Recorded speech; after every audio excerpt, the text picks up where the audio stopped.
Tagaytay, may nakikita na tayong signboard. O ayan, to Alfonso.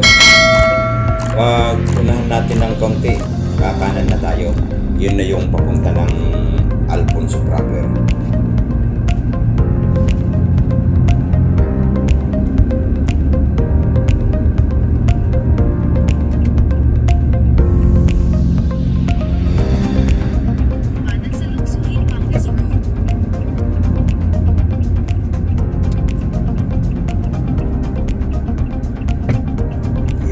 Welcome to Alfonso. Yan, diretso na yan.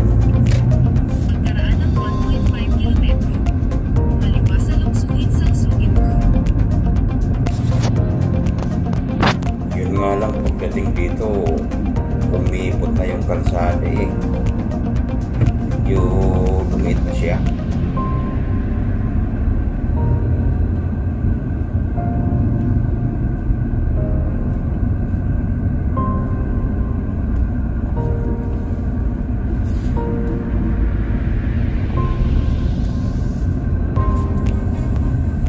Naku, may truck.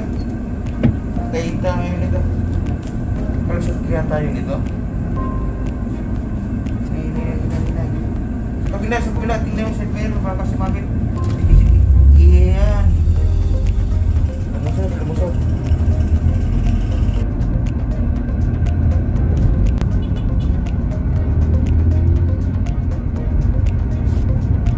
Pagkaraan ng 1.4 kilometro, kumanan.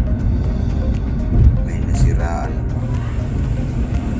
Timing pa naman dun sa kurba. Ang impot ng kalsada eh. Buti na lang di sumabit yung sakit. Tayo nito.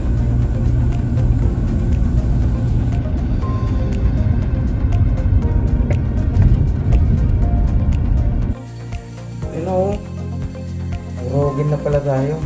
Buti na. Dumating na tayo. May mga nakaparking dito. Tao yata sa loob. Ito na ang Sarugin Ramen House dito sa Alfonso, Cavite.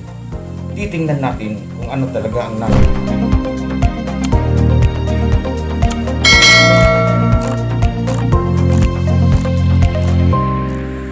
Pagpasok mo sa loob, makikita mo mga bulaklak na dito lang makikita sa mga tagong lugar. Mga bulaklak na dito nabubuhay sa mga kabundugan. Ito pa, sa pambulaklak na makikita mo dito. Hindi mo makikita sa syudad, kundi dito lang sa mga tagong lugar. Tingnan pa natin kung anong nasa loob nito.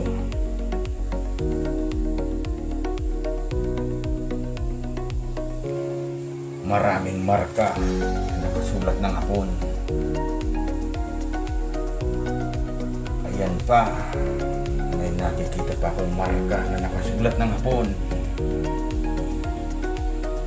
Ang problema, di ko maintindihan.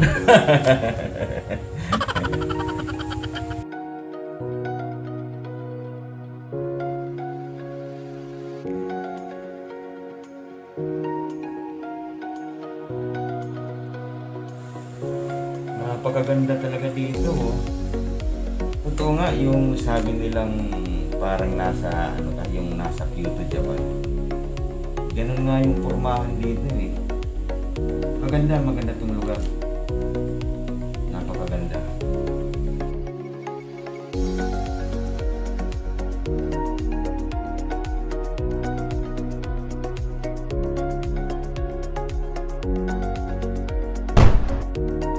Sarap sa pakiramdam dito.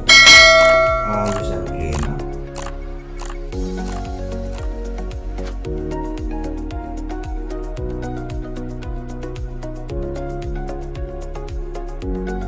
Kaya nagsimula ang ramen house nito. Tanong nga tayo sa isa sa mga staff dito. Actually sir, itong Sarugin Ramen House ay dati po siyang kapital.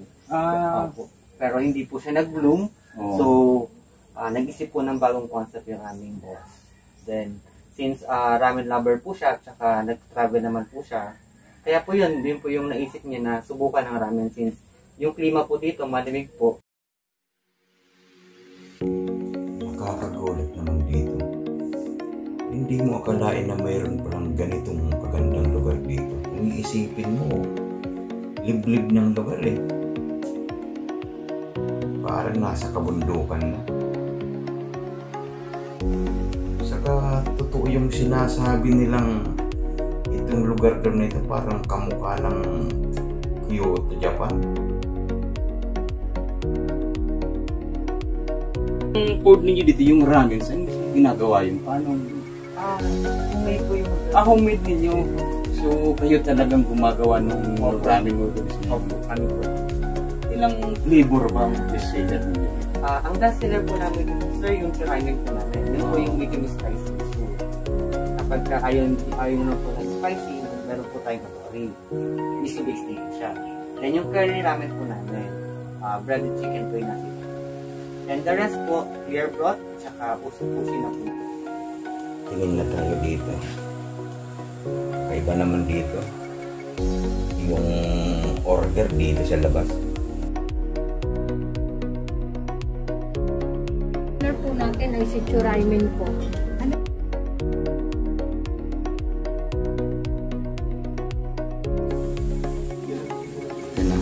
palang itsura nito.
Ba't tinarayo dito sa Sir, kung ako tatanungin nyo, di ba, based sa mga naririnig ko, they say authentic daw po ang ramen. yun, authentic talaga, no? Kaya, yun, talagang maraming pumupunta dito. Ang napapansin ko dito yung upuan at saka yung mesa. Grabe yung punong kahoy siguro nito. Oh. Siguro ang tagal na nitong ginagamit to. Yun. Itong tahian ng lola ko. Dito pa rin. Upuan ng lola ko. Yun. Yung plancha ng lula ko. Buhay pa rin. O ito. Meron din kami ito sa probinsya.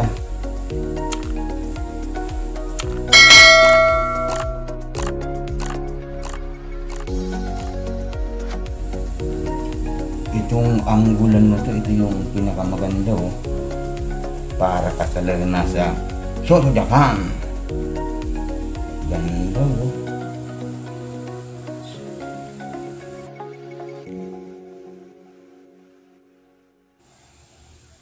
Oras na lang uwi. Uwian na tayo. Oo na.